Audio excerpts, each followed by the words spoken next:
Hello, everybody. Welcome back to our episode of FSi DFS Fantasy Baseball Picks. I'm your number 31. We have a Wednesday slate, 10 games at 1 p.m. So day baseball, a lot of good pitching. And yesterday was pretty good. LA and Minnesota started to produce some runs there, and Houston only scored one run. Um, Atlanta is struggling still. So a lot of things that we called out.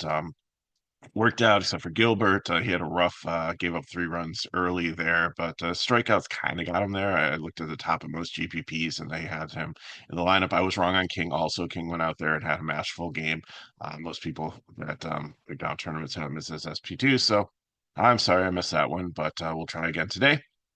And overall, I did well in cash last night, and especially because I played Tampa Bay and they just and they did well, like a nice little cheap stack there, and just like looking at some of these young guys that are coming up, like hitting in the middle of their lineup that are like almost dirt cheap on DK. Like Magnum last night was like only 2.5, and Misner like 2.6. Like really nice value plays to plug into your lineups and make things work. So let's look at today's slate. Like I said, starting at 110.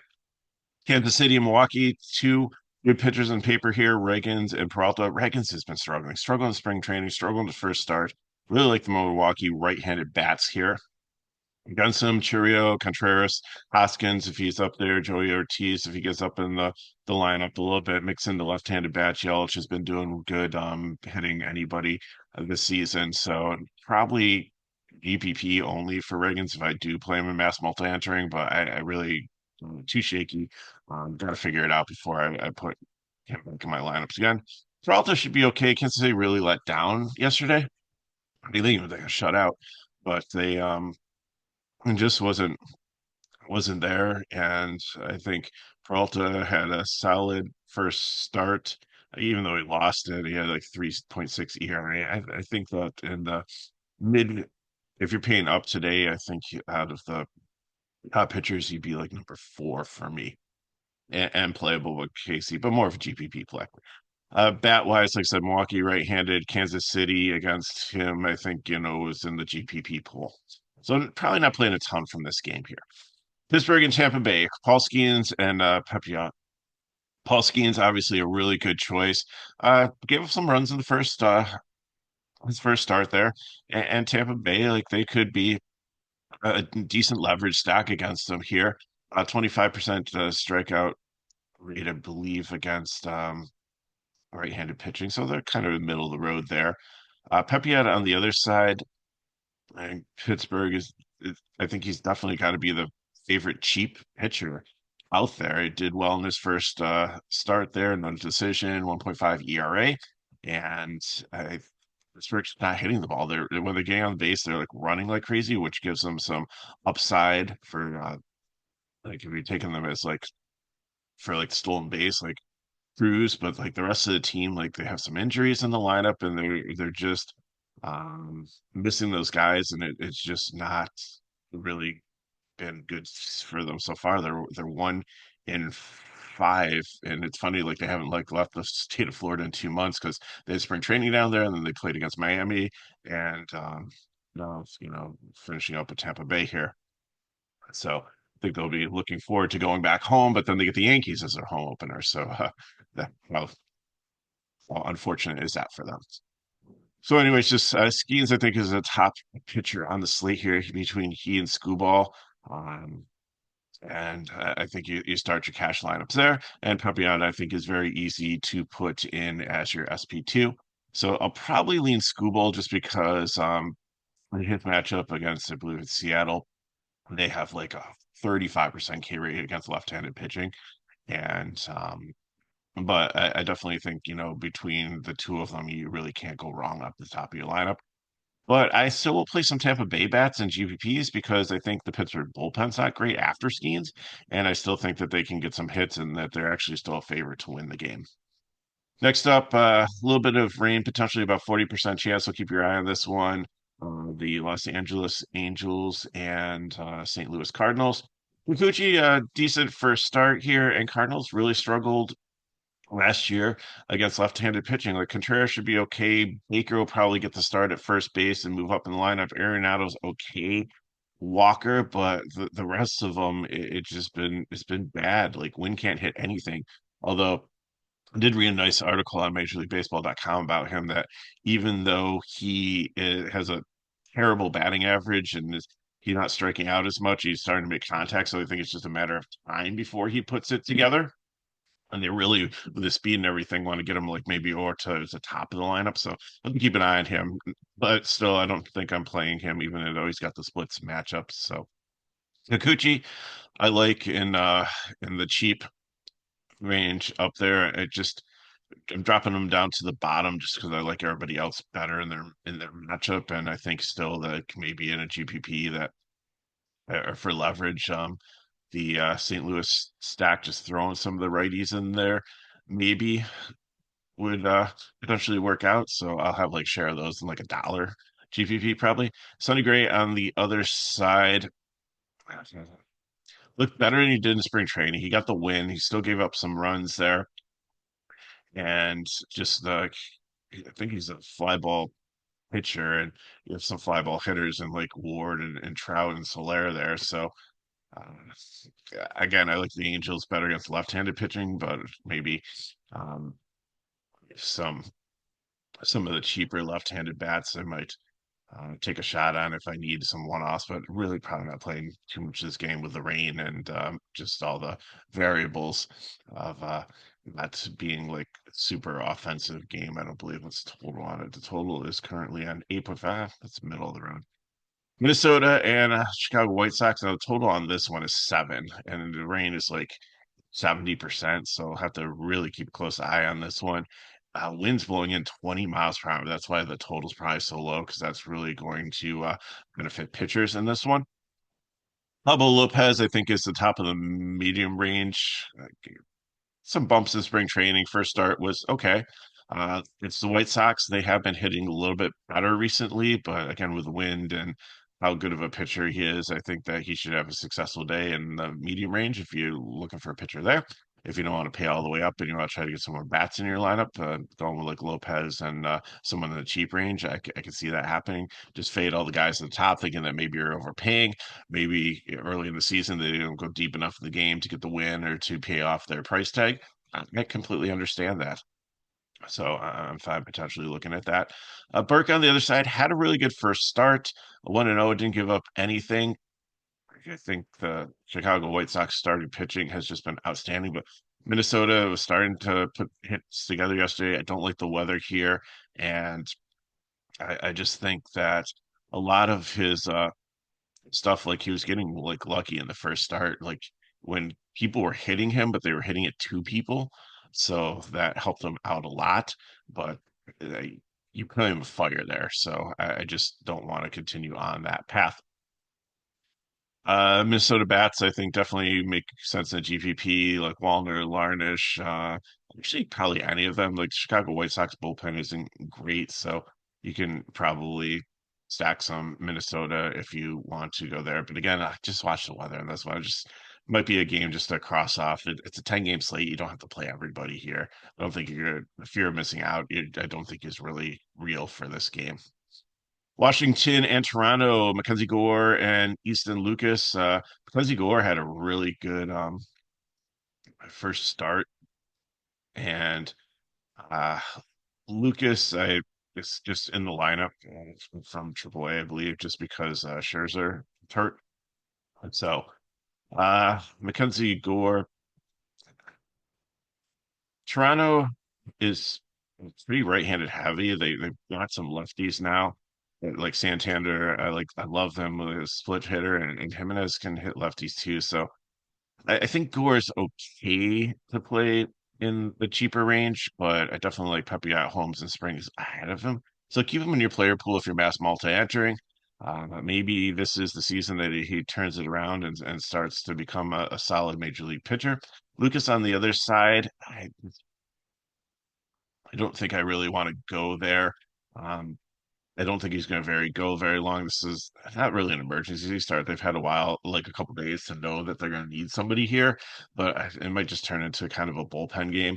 And Washington has been hitting, even though they're 1-4, they have been putting together some hits and some runs, and it just against the lefty here, maybe like Cruz or Young gets moved up into the lineup a little bit higher, which would be awesome because they're usually, especially Young at 28, should be pretty cheap. But Ruiz, the switch hitting catcher there, like there's some decent Washington pieces here to look at. So I kind of like Washington as a GPP stack here, and Toronto also like against like I would stack Toronto the righties here. I'd just go Bichette, Guerrero, Santander, Springer, and Kirk. If that's how it goes, the straw's super fast, so I could do like a wraparound there too if you want to save some money on that. And then Washington, like the guy's almost being 5K up top in the lineup. And even if Cruz moves up being 4K, I really can't consider him as much of a cheap stack anymore. So I think that they're in the GPP consideration also. The Cubs and the Athletics, Tyon is a horrible pitcher. He has a 12.46 ERA. So love some Athletics today, especially in this new park. It just seems to be more of a hitter's park than their old park in Oakland. So definitely got to take that in consideration. Spring, solid first start. I believe he had Seattle, which again really struggles against left-handed pitching. Chicago Cubs, I think they could do probably a little bit better here. Switch hitter, Hap up top. Turner, Tucker's been good lefty and lefty, and then they're going to probably throw a ton of righties in the rest of the lineup. Even like the bottom of the lineup isn't too bad there with with some of the righties. So I think Spring, I definitely happy at Holmes, and then there's like a little bit of gap. But I think Springs is definitely in consideration, like him better than Gore and Kikuchi. Just in this matchup. There are some strikeouts definitely in the Cubs lineup there. So we'll have to see if he continues on, but I think there's like plenty of other options if you don't feel comfortable with that. Tie-ins are definitely absolutely not. Athletics, I think, are besides like again, I know it's the same thing as Washington, like with the tons of guys up top with Butler and Rooker, but I'm looking more to play like Day, like Anderson, like Langoliers here at the 4K playing. If they get some other lefties in the lineup, the cheap pieces here, and then maybe Butler. Probably skip over Rooker at 56 in my stack to keep it more cheap. But I think that Athletics are definitely team to be looking at today. Cubs on the other side, I think again, you can play them as one of the top stacks. They've been scoring runs here. The Athletics bullpen isn't great. The back end is with Miller, but like someplace in between, there's definitely some opportunity. So definitely stick to the righty bats here. I don't know if I play Butler lefty on lefty at 6,200 in my stack. I, I'd probably be able to balance it with another like middle of the road stack and wouldn't have to go like super value. But if I throw Tucker in there, then I'm looking for some cheap complements to kind of fill in the lineup. Next up, we have Detroit and Seattle, Screwball and Castillo. And like I said, Screwball here, even though he didn't do well in his first start and has a 7.2 ERA, I think he'll be fine against Seattle. Again, Seattle, it's so bad against left-handed pitching. I just don't know why, because most of the lineup is going to be right-handed, but just a they're not the Seattle team that they were a couple years ago, and well, it's like they're 2-4 this season. I just I think they're just kind of like there. They're not a bad team, but they're certainly not a good team. They're just kind of taking up space, if you know what I mean. So like Gubal, really like here, and again, I think if you look at the first start, then you're gonna say Skeens is definitely the better bet.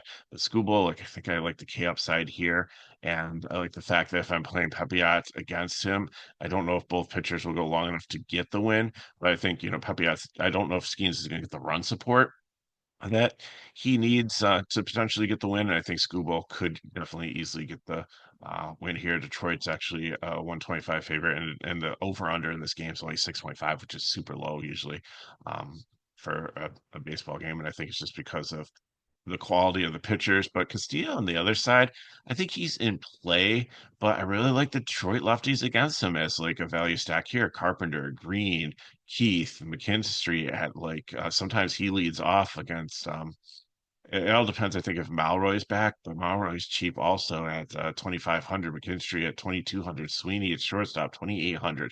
Very, very affordable.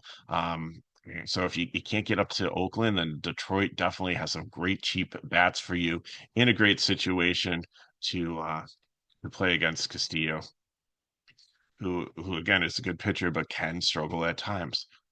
San Francisco and Houston, Roop and Valdez. Roop is even though Houston has not been hitting well, I really don't want to take a chance on Roop. Just looking at some of his numbers from minor league, Valdez, I think this is a good shot chance here against San Francisco. I know San Francisco's 4-1, and that they've been scoring some runs, and it's going to be probably an all right-handed lineup here, except for like Lee against them. You're going to have Womble or Flores. Pete Cole called the um, him as a lefty killer here, and he did hit a bomb last time out. So again, I see can see playing San Francisco. They are relatively cheap. They're all in like the 3-4K range. So I think they make a great contrarian GPP stack against Valdez. But I think Valdez in the mid range here is a solid play against the San Francisco team. He's a good pitcher, and I think he'll have a good outing. Houston, I think this is a good right spot for them. Again, they're probably going to be right-handed heavy, but Altuve, Paredes, Alvarez. I don't know if I'm going to go farther down in the lineup here against a righty, but if you want to play like a top three and then mix in with like a cheaper stack, I think that I have a feeling Houston today. I'm going to be playing a little Houston. I think this is a chance for them to kind of break out of their slump and score some runs against this young Giants pitcher. Cleveland and San Diego, Ben Lively and Dylan Cease. Lively is struggling in his first start, struggling in spring training, and San Diego is 6-0 and hitting really well. So really like San Diego, top stack for me today. Cease, terrible first outing, 6.23 ERA, but Cleveland hasn't been hitting a ton recently. I think like losing Naylor there at first base, and replacing with Santana, it just hasn't been the same. And I know they brought Jones in from like Colorado, but it just to get another left-handed bat in the lineup, it just hasn't really panned out. There's strikeouts now. Like Cleveland used to be a very disciplined lineup, but you're starting to see some more Ks towards the bottom of the lineup now.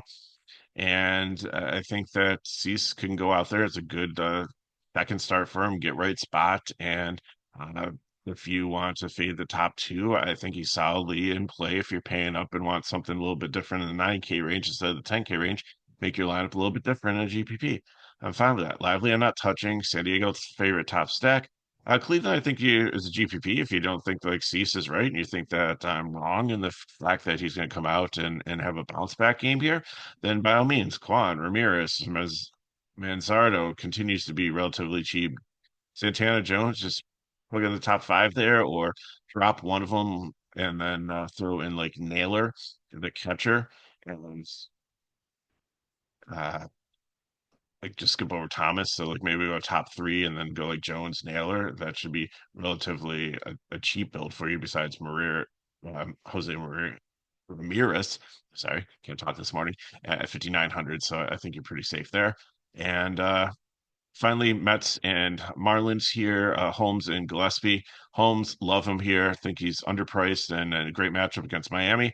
And probably besides Pepiot, my favorite SP2 on the slate. And Gillespie, no thank you. Mets, second best stack on the slate. Love them here against him. Lindor's back from paternity leave, had his third child. Soto, Alonso, Righty's been fine. Nemo, Winker, Beatty, like you could just fill it in there, and then Miami would just be a leverage stack against home. So let's look at the Bills and get you on your way for your Wednesday. Let's see if why it's not letting me select this. Just push this. There we go. Boom. So Skeens or Schoolball, probably leaning Schoolball, but either one's fine there, Pepiot, and then give me some A's and the Padres, so catcher, you can go Langoliers there or take Diaz, Soderstrom, Arias. I wish he was second base eligible. I think he's on FanDuel, but Cronenworth fine there, or take like the A's guys or the Matten for the White Sox as a one off if you want to get more.